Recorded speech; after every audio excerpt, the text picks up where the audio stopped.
Hi, this is Shoptalk. I'm Pion Tiveros. Dubbing foreign cartoons and telenovelas to Filipino created a demand for voice actors. With this trend continuing, there is a constant need for talents who can make a character stand out just by tweaking his or her voice. In this episode, we'll talk about the art of voice acting and what it needs to break and what you need to break into the industry.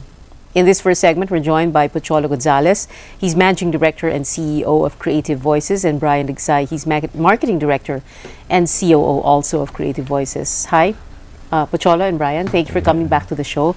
You were here early January, no? Yeah, thank you for having us again. Yeah, and I remember that time what we had you guys do was do some of the voices that you've been doing all these years. We had a very interesting topic during that time because a lot of the response came from people who would want to become voice actors, but we never did talk about the details on how you become one, or how do you break into the business, how do you convert it into a business, because it's your number one product, your voice, diba? How do you take care of your voice and everything? So maybe we can talk about it. Yeah, pero just a little background muna about you, how you guys broke into the business. Ikaw muna, Brian. You've been in it for 12 years, no? Yes, in fact, I started out when I was still 16 years old. I started out as a DJ, and when I came here in Manila, nagpalipat-lipat ako ng radio stations. A DJ where? In the province? Sa province, may local radio campus kami doon. And then when I got here... Saan? What province? That was Zamboanga City. I'm actually a Chavacano or Zamboangueño. Okay. Okay. So when I got back here, in Manila, nagpalipat-lipat ako ng radio station from Cool 106 to Energy FM, former K91 FM, 91.5. And local radio stations in Green Hills. Okay, and then how did you get into voice acting? Well, kasi being a DJ requires a different set of skills. During my time, way back in the late 90s and early 2000, ang mga DJs noon, puro mga CDs pa. So you have to, aside from managing and entertaining the people listening to you, you'll have to have skill for controlling everything or programming everything inside the studio or the booth. Kasi one-man job lang yun. Nagsimula ako doing live VOs for events. Voiceover for events. And then may mga break-ins ako for commercials and radio drama. Nagsulat din ako for, in other words, it was really your voice that became the passport. Yes, you're breaking into the industry kasi people would hear you on radio and then say na, oh, baka this guy. Yeah, I was, my name was DJ Big Brian during that time. Okay, so nag-umpisa ka voiceover for live events muna before you did the commercials. Events, yes, okay, and the commercials you were doing were? The commercials varies. Ang dami kong nagawang commercials for telecommunications, for vet products, for soft drinks, for banks. Marami na, samot-sari na. Pati para sa Pentagon, no? Yes, you did. Like I mentioned last time, Defense Department, hindi naman sila nag-react, but there was an occasion where they actually needed a Filipino voice for one of their materials that will be used in the South. So in Tagalog? In Tagalog. Kasi they believe na mas naiintindihan ng Filipino kaysa sa English way back in the South, pero mas maraming marunong mag-English doon kaysa mag-Tagalog. Okay. And I guess that paid well, no? Yes, Pentagon, it did. Well, it was coursed through an agency abroad. Kasi in the United States, kapag voice talent ka, kailangan may representation ka. Meron kang ahente doon. So, ganun din yung mga talents namin from abroad. Kami naman yung Philippine agency nila dito. Is it a lucrative business for you? It is a lucrative business. I mean, if you're really good, you don't spend like 5 to 10 minutes, or you spend 5 to 10 minutes lang inside the studio, and you get to be paid around 15,000 per radio commercial. So that's about 30 seconds. You do 4 times the amount of work you do in a week, then 15,000 for a 30-second commercial, which, and how many times, diba may mga take yun once, twice. Once or twice. And then just like that. Pag magaling ka talaga, I mean, you would not spend a lot of time inside the studio. And voice talents na magagaling talaga ang kinukuha ng mga advertisers. Kasi they are spending millions, of course, na on airtime, and they want to get the real McCoy for the job, of course. Okay. And of course, importante din yung, well, we'll go back to that after we get Pocholo's background, a little idea on the background. So how do you do it? How do you do it? But okay, Pocholo, ikaw muna, your background.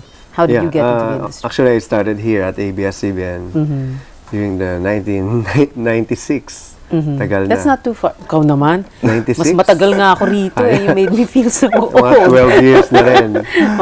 Sa DZMM. Oo. SPIA. May voice acting competition Yeah, pala. so I'm one of the winner ng voice acting competition. And mostly sa lahat ng mga kasama ko ngayon, like sila Benji Durango, who did the voice of Dao Ming Sir, si Robert Brillante, si Simen ng Mitchell Garden. Ako yung father ni Sanchay doon eh. Sila Jeff Otanes, kami yung magkakabatch niya na one of the sought after din mga voice artists ngayon. And wait, when you started in 96, you were how old? I was 16. 16? Okay. So mga bata pa. And then, yun, ang title ng programa namin, Radyo. Under Joey Galvez, tsaka May Valle. And in a way, you broke into the industry through a contest. Yes. Competition. But before that, what were you? You were already, you were using your voice. I'm just dreaming of being... Dreaming pala. Marinig ko na yung boses ko sa radyo. Sabi ko, ako na yung pinakamasayang tao sa buong mundo. Parang ganun lang ka-simple. Pero at 16 years old, but you continued your studies, you didn't stop. No. I was studying in UP Diliman. My course is speech communication. And I took up my master's degree sa UP rin, mass communication. So, tuloy-tuloy na. Okay. So, kanina, we were talking about, it's important to talk about how you break into the business. What do you need to do, no? So, okay. So, let's begin with, how do you develop your skills as a voice talent? I mean, apart from getting all those breaks, before you get those breaks, kasi, there are things you must do, right? Okay. Right? Well, being a voice actor, it requires a lot of mastery ng voice acting eh. You do not become one overnight eh.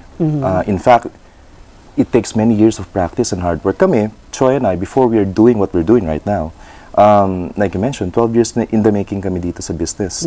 So, hindi naman namin dinidismaya yung mga iba na gusto mag-voiceovers, pero you have to be really patient. Okay, so in other words, experience is built talaga. up over the years. Over the years. Parang ano yan, it's like taking up medicine, diba? When you're a doctor, newly grad ng medicine, di ba? Hindi mo pwedeng i-compare yung rate mo dun sa mga nagtatrabaho na ng 20, 30 years in the industry. In fact, kahit sino naman tanungin mo, mas pagkakatiwalaan nila yung doktor na mas bihasa dun sa craft na yun or sa field na yun ng medicine. Okay. The same thing goes with voiceovers. So, in order for you to get into the craft, you have to be willing to spend the necessary time to practice and learn, research. You can join acting clubs all over, maybe from theater sa school ninyo. You can also do some research on singing. Kasi ang principles, principles ng voiceovers and singing ay somewhat similar. Okay. Does this mean if you're a good voice actor, you're good singers as well? Well, not really. No, not really. Many Okay. voice actors can sing. But not all singers are good voice actors. But we are. Sample. Pantahan. Hindi, mamaya na. Okay. So, and you can also take workshops, I guess. Yes, no? of course. Workshops will do wonders. These are very accessible. I mean, anywhere in the country, right? Where? Actually, wala ngang workshop noon Wala. before. Pero kayo, nagbibigay kayo ng Yes, workshop. because diba? when I was in the States in 2003, I had a crash course sa voice acting. So I saw the potential of voice acting workshops sa Philippines kasi for the longest time, hindi siya na-professionalize eh.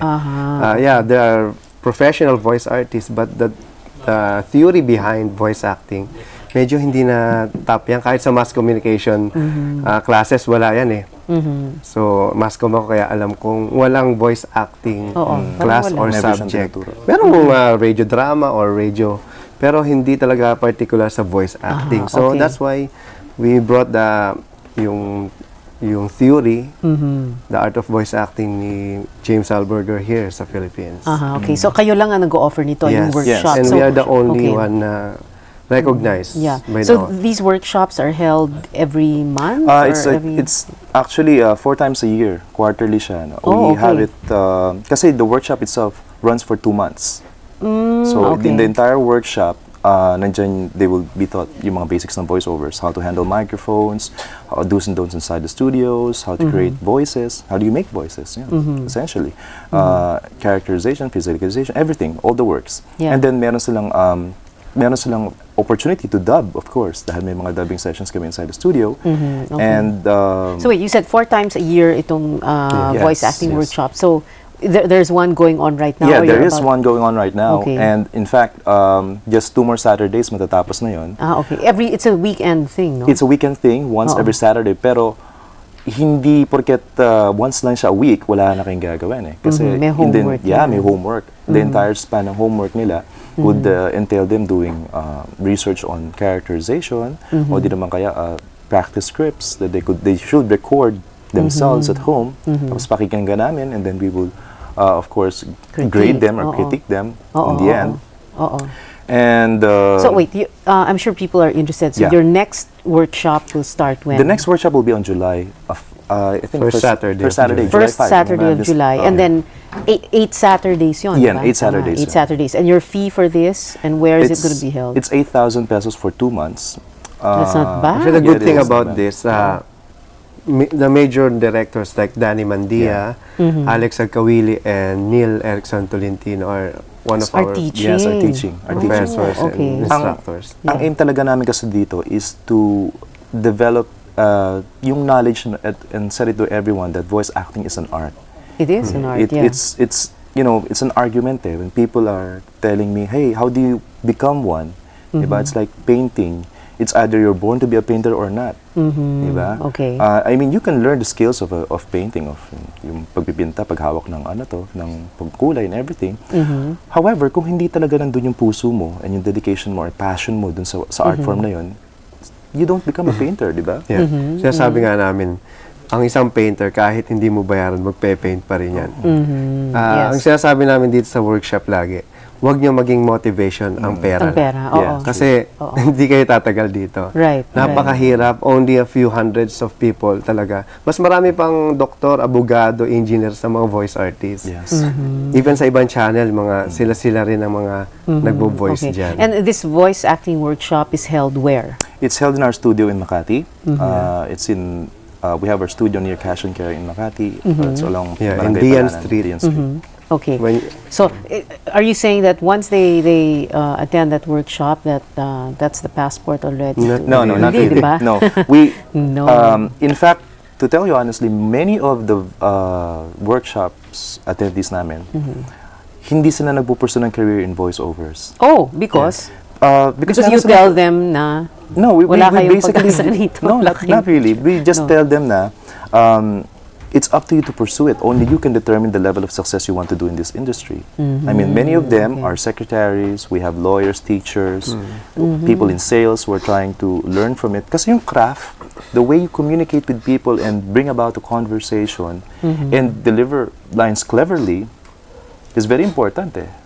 It makes you more believable, it makes you more credible. And yun ang foundational voiceovers eh, making it believable and real. Mostly mga marketing people talaga. Mostly yung marketing okay. people na pupunta sa in this present class, you have how many people? we have 20 20. students. Do Because you they're limit? limited. Is there a Yeah. limit? Yeah, there's a limit. Kailangan 20. And no, Sampu no. lang.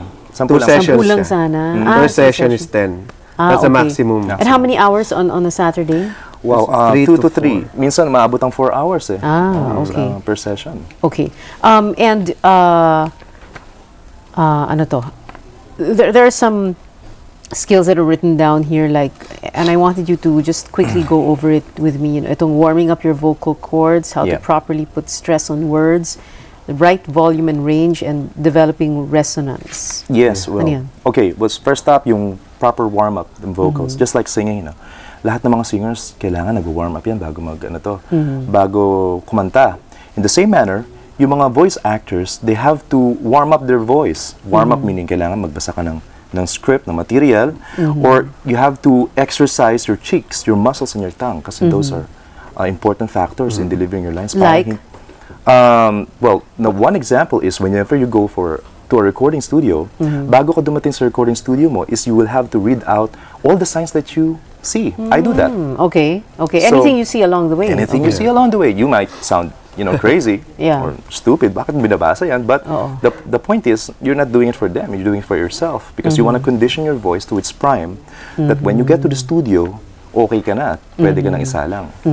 Kasi Okay. lahat ng mga billboards, pwede mong gawing audio yan eh. Like pag nabasa mo, sakay ka ng MRT, babasahin mo siya out loud. Nakakatawa siya pero it really helps. It really helps. Tapos tinitingnan ka na Oh, ng tao. yeah, Parang, especially in our ginagawa end, nito. ginagawa ng mga to. Pero Yun kami. Yeah. Yeah, that's what we do. Okay. Oh, that's one.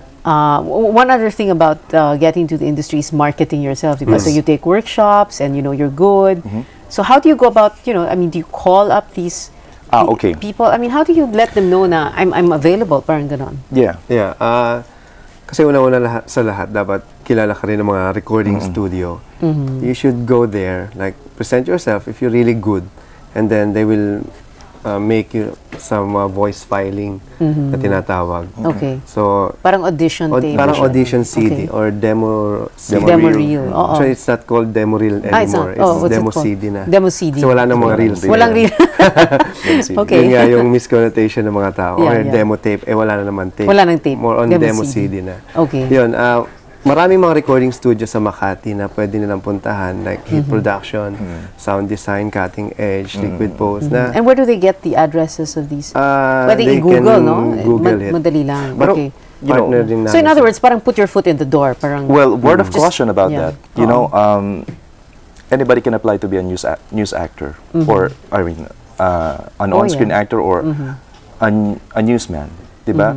Pero bakit hindi nakukuha kagad? Dahil kailangan mo ng set of skills and mastery and knowledge of the art bago ka sumalang doon. Syempre, paano ka nila pagkakatiwalaan kung hindi mo alam yung dapat mong gawin? The minute you step into the studio, dapat alam mo kung what you should do, right? How do you take care of yourself behind the microphone? And kasi for the longest time, ang voiceovers, ang conception of voiceovers, pag minarket mo siya is through referrals. So people would ask, uy, sino mong kilala mo dito ang voiceover? Sinong ganyan, ganyan, ganyan? So, syempre, kung sino lang yung kilala, kung sino yung ano to, yun ang nabibigyan. Now, Okay. with the onset of technology, there is a wide range of ways for you to express your services. No? Online, offline, right? Creating demos. Iba rin kasi ang demo ng mga DJs, iba ang demo ng voiceovers, iba rin ang demo kung kakanta ka. So you should know how to create one. And of course, having proper knowledge and background about whatever you're trying to present. Kasi okay. Yeah. yung mga voiceovers, they have fortes eh. For example, ikaw magaling ka lang sa characterization, you might And consider... characterization is Characterization is... Yun yung mga, di ba sa commercial, may voiceover. Pero mga, ano dyan, parang mga boses iba-iba na, like yung sa isang commercial, pare, sige-repeat at sige-repat. Nakaupo sa bangko, umalis sige-repat, bumili ng Pepsi, ang ganun. Siya yung character voice. Tapos merong isang voiceover na standard na sasabihin. Yung 8 pesos na lang. Siya yung VO. Siya yung VO. Yun ang Okay. per Mas DTO mahal yun NCR. kasi Yeah. standard yan. Like Yeah. yung sa mga telecoms, siya yung maganda masyadong yeah. boses. Okay. So just a little review. Take workshops and Take study on your own. Learn yes. as much as possible. Yes. And number 2, parang put your foot in the door. Yes. Send. Once you're confident about your skills, that's when you send out your demo CDs. Parang ganon. You know, you could Oo. always ask for the help of voice coaches to properly tell you kung ano yung qualities ng boss mo na dapat mong alagaan. And pinpoint exactly what is it that you need to improve on. Okay. Kasi- And you guys do that, right? Yes, in we the do. workshop. We do. Oo. In the workshop, after the entire session, meron kami one-on-one recording with them, and we tell them exactly kung ano yung kailangan nilang i-improve on. Yeah. Okay. What do producers look for in a voice talent? Okay, number one, ang hinahanap ng producer is the heart. Okay, the heart of the acting. Yeah. Kasi kahit gaan, it's always this misconception that whenever you have a good voice, pwede ka nang sumalang. Whenever malaki lang boses mo, pwede ka nang maging voice-overs. In fact, karamihan ng mga DJs na kilala ko, mga kumpadres ko, hindi mga voice actors. Many of them cannot even perform for a commercial. Okay? Kasi iba yung acting eh.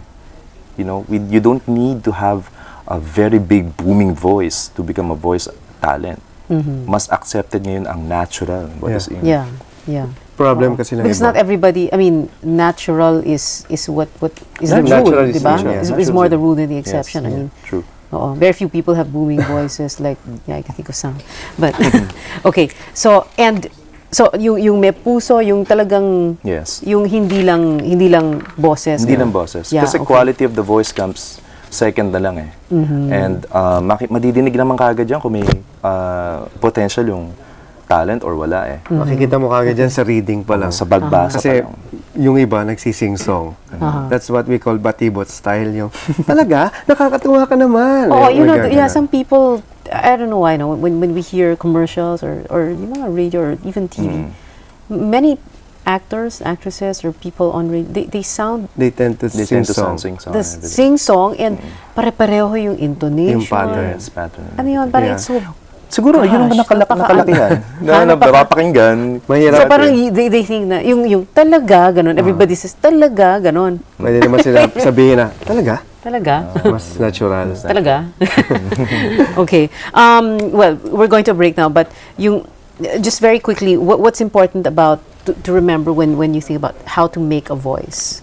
For example, there's one here which is really interesting. Okay. You guys say that you have to think of shapes and color. What do you mean by that? Well, that's only one of the factors that you can consider when Like- creating voice. Like dark voice, yun nga kasi pwede mong i-relate ang dark sa boses eh. So, pag narinig mo yung dark, syempre parang masama. Ganyan. You think of dark colors, big boses mo. colors. Pag ang naiisip mo ay itim, Pero pag puti, masaya yan. Saya. Talagang masigla, aliwalas. That's the difference. You can relate talaga You can relate. yung voice sa mga colors. Kasi sa animation, it's one of the most siguro challenging parts of doing voiceovers talaga. Nakikita mo kagad eh kung babagay yung boses dun sa character eh. Hindi ka naman makakita ng malaking character na ang liit-liit ng boses, di ba? Or the shape na bilog tapos payat yung boses niya. Sa animation kasi kailangan stereotype pa rin eh. Stereotype. Hindi mo pwedeng gamitin yung ganitong boses do. Uy, ang liit-liit ko. Tunog maliit ka ba? Oy, ang laki-laki ko! Di ba? Hindi naman eh. So, Oo. kailangan, may isa kasi ako Hindi napanood pinapalaya. sa isang programa. Baligtad. So, minsan parang, kung ikaw nanonood, ay hindi bagay, Yeah. gano'n kagad yung... Yeah. may For a bagay. commercial, halimbawa, you need to imagine the character, right? Yeah. And there is such a thing as a character worksheet. Yes, there is. Yeah. The worksheet involves you giving the utmost yung details about your character. Who does that for ikaw mismo? No, or the Ikaw, writer. yung mismo gagawa ng Copyright. boses. Tsaka yung copyright. Oh yeah, the copywriter provides it. If you're talking about the commercial, Yeah. sa script, pino-provide yun ng copywriter. Sometimes, ito yung details ng ganito, ganyan. Oh, Bigla ka na lang papasok Oo. yung line mo eh. So, saan ang galing yun? Saan Anong ang galing? dahilan? And then, may sasalo sa yung line. So, kailangan maramdaman ka agad, pare, nalulungkot ako. Like this commercial na, pare, konti na lang pera ko. Ako rin eh. So, parang doon pa lang, alam mong wala silang pera. And then, it's a fast food Yeah. commercial. Pero sa voiceovers per se, when you say a character worksheet naman, it's talking about the details ng quality ng boses. Like, kasi it affects everything. Like, the stance, kung ito ba ay smile, kung ito bang character nito, malungkutin, masayahin, whatever. May mga information doon na you will fill up based on whatever your expectations sa characters mo. And then, ang kagandahan dito, whenever you do a worksheet ng iyong character, mawala man yan, okay, makalimutan mo man yung boses na yan, pag nakita mo yung worksheet na yan, maalala mo ulit. Okay, and that's where the acting comes in, Yeah. voice Yeah. acting. Okay, it's not as simple as just a voice. You're really It's acting. like my case, I have like 100 characters. I'm doing 10 animation for Hero TV and ABS-CBN now eh. So, ang dami niyan. Paano ka, iba-iba yan. Okay. Nakakalito kung hindi Nakakalito. ka sanay. Minsan, yung ibang character, pumapasok Yeah. dito, parang gano'n. If you're not Nag-uusap careful. pa yan. Okay, thank you very much. Pocholo Gonzales and Brian Ligsay of Creative Voices. Salamat. You joined the last segment. Thank you. We're taking a break first. When we come back, we'll meet a voice talent who at a young age is already living her dream of becoming a dubber. Please stay tuned. We'll be right back.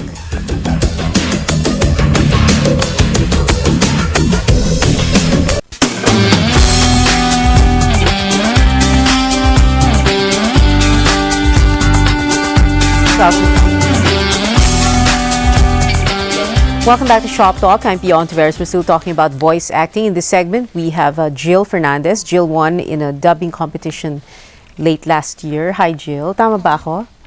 Okay. You're very young. Tell us how young you are. I just turned 17 last December. Yun. 17 years old and already Yes. a dubber. Yeah, novice dubber. And how old were you when you first parang decided na you're going to be a dubber? Nung grade 5 ako, about 11 years old ako nun. Yun. And ano, may pinapanood ka?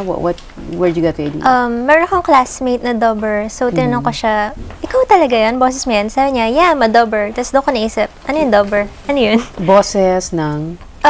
Siya po yung lead character ng isang anime sa ABS-CBN, Cardcaptor Sakura, I think. Ah, okay. And she was a dubber, grade 5 pa lang? Aha. At that age. Okay. Yeah. So 11 years old ka noon, and then what happened? How did you get into the industry? Kasi last year lang po, December, sumali po ako dun sa Hataw Hanip Hero dubbing competition. Tapos sinuwerte ako. Ng Hero TV. Ng ano? Yeah, Hero TV po. Okay. Tapos sinuwerte po ako yung lumabas na champion ng competition. Tapos doon po ako na-discover. What did you do for that competition? Nag-dub po. Dinub ko po yung mga videos na pinalabas nila doon. May script, tas you just act it out. Read the script, act it out. Yun. Okay. So 2006 yun, no? 2007. 2007. December. And then after that, nakuha mo yung It Might Be You? What happened? What happened after the competition? That was before the competition, yung It Might Be You. Okay. That was year 2006 on the Roadrunner Studios. Yun. Okay. And then, paano yun? Parang raw voice talent lang to? I mean, you weren't taking any workshops before? Or No. Wala? Wala po. Okay. But you did take a workshop, and by chance, you were taking the workshop of sina Brian and Pocholo, Yes. right? Creative Voices.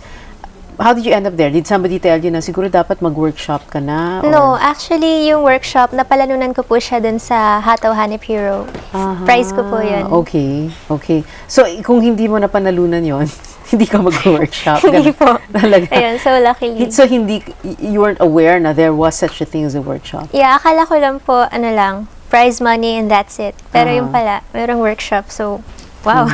At akala mo rin lang siguro na ganun-ganun lang yung voice act. Ganun-ganun lang ba? Is it that easy? No, nung una sabi ko, hindi, madali diba? lang yan kasi boses lang yan. Pero nung pagdating ko sa workshop, tas kung anong info yung tinuro sa akin, para sabi ko, oh my God, Oh my God. napasok ko. Okay. Ayun. So, ano yung mga natutunan mo na napa-oh my God ka? Mga natutunan ko, syempre, yung paano ka magbe-behave sa studio. Kasi akala ko parang, okay, basta act out ka lang. Pala may mga kailangan professional ka, yung ganun. Like what? Like what? For example, kailangan hindi ka mag-iingay and for jewelries, bawal yun sa studio. Para lang Because? hindi ka, kasi yun, maririnig sa mic. So, kailangan, kunyari, hindi ka rin kailangan magsuot ng may ingay na damit. May ingay na damit? Yeah. Like nylon clothing. They make sounds and hindi siya maganda pakinggan sa mic. Okay, okay. What else? What else did you learn? About your voice, preparing your voice for work. What did you learn? Exercises, tips, yung kung paano ma-freshen yung voice mo, like drinking water with salt. Drinking water, or gargling pala. Gargling the water with salt. Yeah, Okay. daily and practicing, reading scripts. Ayun. Okay. And do you feel more confident after that workshop? Of course I do kasi madami talaga ako natutunan doon. And aside from that, natuto ko mag-socialize with people. Yun. Okay. So since then you've been doing what character? Yung una kong character was Nanami Nanami Takahashi ng Bokura Gaita. What's that? Anime po siya sa Hero TV na pinalabas noong February. February. Opo, this Okay, year. and so it's a Japanese anime. Yeah. Na dinub into Tagalog. Okay. Do you still get allowance from your parents now that you're working? Yes, thankfully. Okay. I still do. So sa kanila, parang you give them your what do you call it? A talent fee, a sweldo, or what? Actually, the talent fee, akin na lang yun. Hindi ko na sinashare, but they still give me allowance, Talaga? fortunately. Napakaswerte mo naman. Yeah. Baka dapat siguro. How much do you get? Are you allowed to say?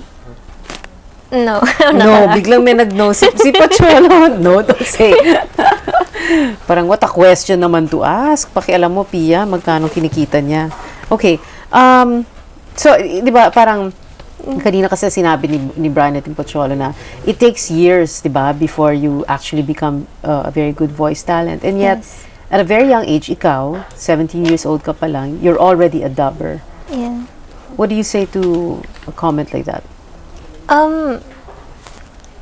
Talent. Hidden talent lang siguro, tsaka perseverance.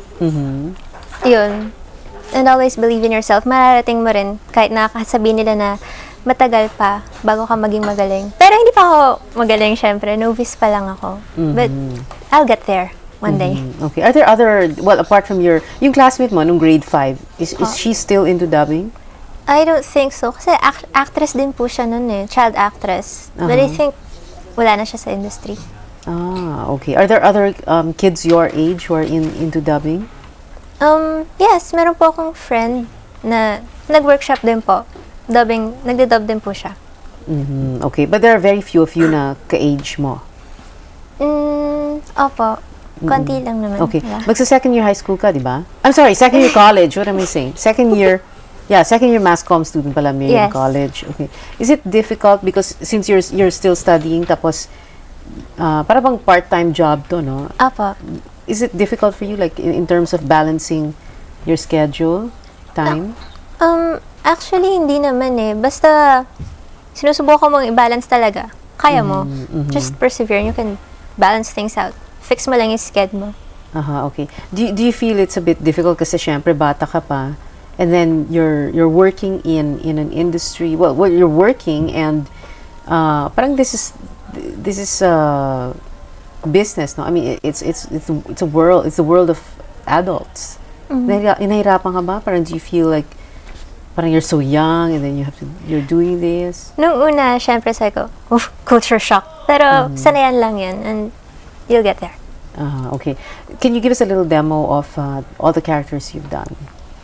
Demo, okay. Una, Yeah, like yung ito, like who's this? Motsu? Who's that? Si Oh, this one Motsu. first. What is this? Nanami Takahashi. Uh-huh. Yeah, that girl from Bocaragaita. Kaya. Yano, mahal na mahal kita. Huwag mo akong iiwan. Yano. Yun. And Just sample. the character is supposed to be how old? 15 years old. 15, and she's so in love already. Naunahan niya ako, yes. Wala ka pang boyfriend, ganon. Luckily, wala pa. Oh nga, you're too young. Okay, this one naman, the second character, Yuna Yun na. Akashi ba? Yes, from Lagima. Okay. Sample, Hi now, Kaide. Wala akong maisip na linya dito. Tulungan mo naman ako, oh. Ayan, oh. Yan yung picture ko. Wala akong maisip na linya. Help. Okay. And then the other one, yung Motsu, kanina nakita ko na eh. Yung Motsu. mukhang palaka. What is this thing? What's it Actually- supposed to be? Ano siya? Actually, nakalagay po sa Wikipedia. Frog siya. Pero mukha siyang pickle. Diba? Frog na pickle. Yeah, Okay. that one. Ano yan? Necktie sa... I think, yes. Okay. Ano ba kayo? Makinig naman kayo sa akin. Sana naman nakikinig kayo sa mga sinasabi ko. Ako rin wala akong maisip na linya, kaya sana naman tulungan niyo ako! wala akong maisip na Yeah, I linya. can't think of anything. Okay, then there's two more. No? Ano to? Setsuna? Setsuna. Yeah. Sakurazaki. Okay. Ayun. And she's supposed to be what? I think is she? she's 15 to 16 years old. Okay. Samurai girl. Bodyguard. Now, Miss Kono ka, malilate na po tayo sa school. Bilisan niyo na po. Miss Kono ka! Miss Kono ka! there. What's Miss Konuka? That's the name of her friend, Miss Konoka. Okay. And there's a last one. What is this? Is it Kaede? Or Kaede. Kaede. Sorry, Kaede. Oh, Actually, sa kanya, ginagamit ko na lang medyo natural voice ko na eh. So, paano ba niya? Hindi ko talaga alam kung anong gagawin ko sa homework natin. Alam ko isa ko sa mga bobo sa klase, pero pwede huwag niyo akong pagtawanan? Yeah. Yun talaga nasa script? Hindi. No. Iisip ko lang yun. Pero isa po siya sa bobo sa klase. Okay. Do you feel like parang this is a dream come true? Of course, kasi po sabi ko nga, since grade 5, talagang ginusto ko na maging isang voice actress. And now, nakuha ko na siya, so I'm living it. I'm living my dreams. Okay. And after college, this is still what you're going to do. Yes, and along with something else. What is that something else? Actually, wala pa akong naiisip na definite future for me, pero I'm happy with this one, so yun. So parang there's something else na to fall back on, or ito yung parang sideline mo? Hindi mo pa naisip? Actually, pero either may fallback ako or sideline to rin to. Okay, kasi nagma-masscom ka eh. So you took masscom to be a voice talent, or what are you interested in? Actually, kinuha ko lang yung masscom kasi ayoko ng math. Yun lang pala. Okay. So, walang math? Ay, hindi ba may basic math Yeah, may subjects? basic math, Oo. pero pagdating ng second year, Narinig ka na ng buong bahay. Oo. pero pagdating ko na second year, wala ng math. So, yay! Okay, sige. Thank you very much, Yeah, Jill thank you. Fernandez. You'll join us in the last segment. Salamat. We're taking another break. When we come back, we'll know more about an organization for young voice artists. Please stay tuned. We'll be right back.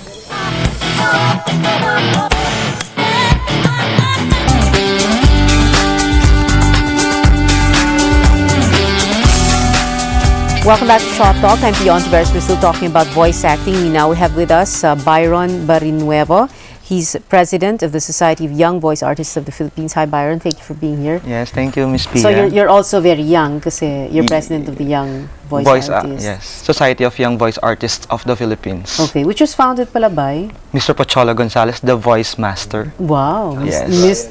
Mr. Pocholo. Mr. Pocholo, the voice master Gonzales, and Mr. Brian Ligsay. Okay. Do you really call them that way, Mr. Brian, Mr. Pocholo? Actually, I call Sir Choi, Mr. Pocholo as Sir Choi. Sir Choi. His nickname, and Mr. Brian, Sir Brian, because they were our mentors. Mentors. Yeah, in mga the elders nyo. Yeah. Ganun. So voice works po sa workshop namin. Okay.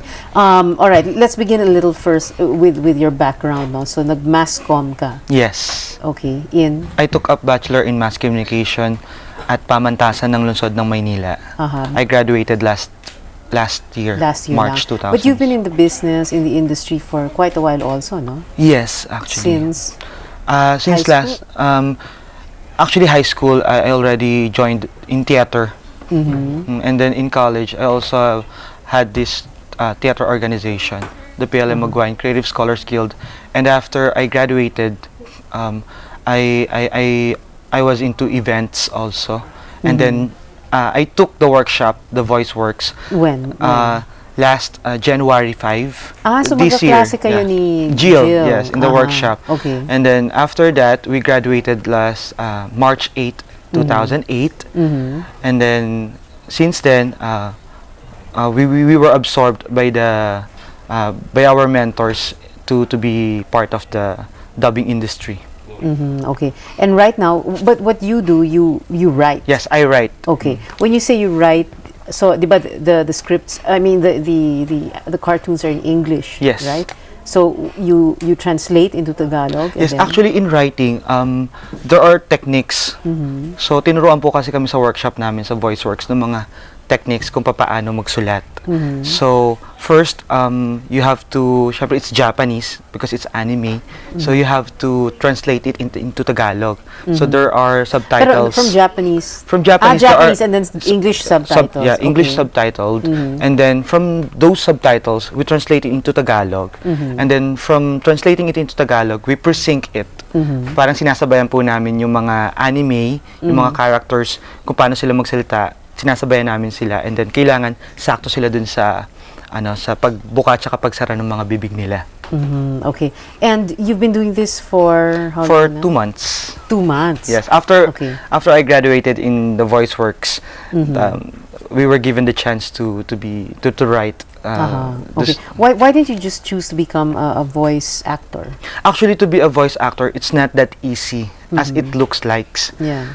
Kasi ang sinasabi ng iba, parang pag nakita nila isang character or isang anime, sinasabi nila, uy, kaya kong gayahin yung boses niyan. madali lang yan. But no, because there are techniques and principles how to do a voice acting. Parang yung, kumbaga, kahit sabihin mong kapareho mo yung boses ng isa, pero pag nandun ka na sa studio, hindi rin po ganun kadali. Because we believe as the president of of the Society of Young Voice Artists of the Philippines, because we advocate voice acting as an art. So, yung principles po namin talaga is we want to make a community for young voice artists in the Philippines na ma-recognize sila for their work. And literally, I suppose to give yourselves a voice. Yes. Okay. You have several upcoming projects Yes, and events. we Let's do talk have. about that very quickly. Actually, this May 31, we will be participating in Mangaholics at Mall of Asia. And as an Mangaholics is what? Mangaholics is a magazine, anime magazine, and we will be participating in that event by producing talents, hosting and hosts and voiceover talents. Also in June 14 to 15, we have the ToyCon at Mega Mall. ToyCon, Yeah, Toy Convention. Yeah, Toy Okay. Convention. Yes, we will be also producing hosts and voiceover talents. And also on June 20 to 29, we're gonna have the Phil Negosyo.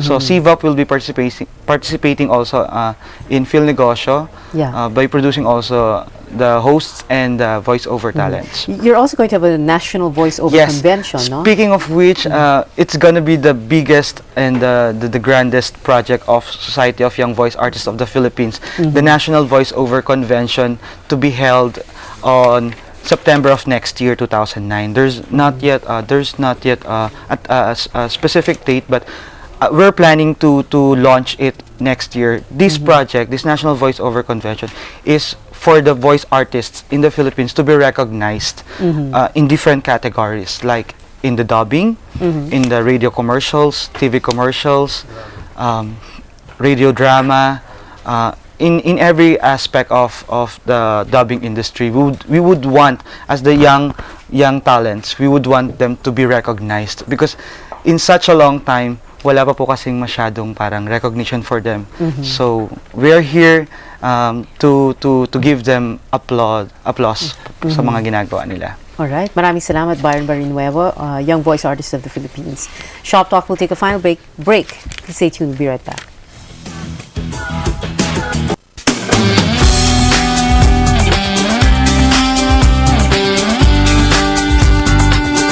Welcome back to Shop Talk. I'm Fion Suarez. We're on the final stretch of the show. Joining us again, Pocholo Gonzales and Brian Ligsay of Creative Voices. And Jill Fernandez, very, very young voice artist, and Byron Barrinuevo of the Society of Young Voice Artists of the Philippines. We only have enough time for final words. You have 10 seconds each. Let's begin with Byron. Well, to all the voice artists in the Philippines, just follow what your heart desires, and it will, fulfill yourself in the end. Jill? Kung gusto nyo rin marating kung nararating ko, tandaan nyo lang, always believe in yourself.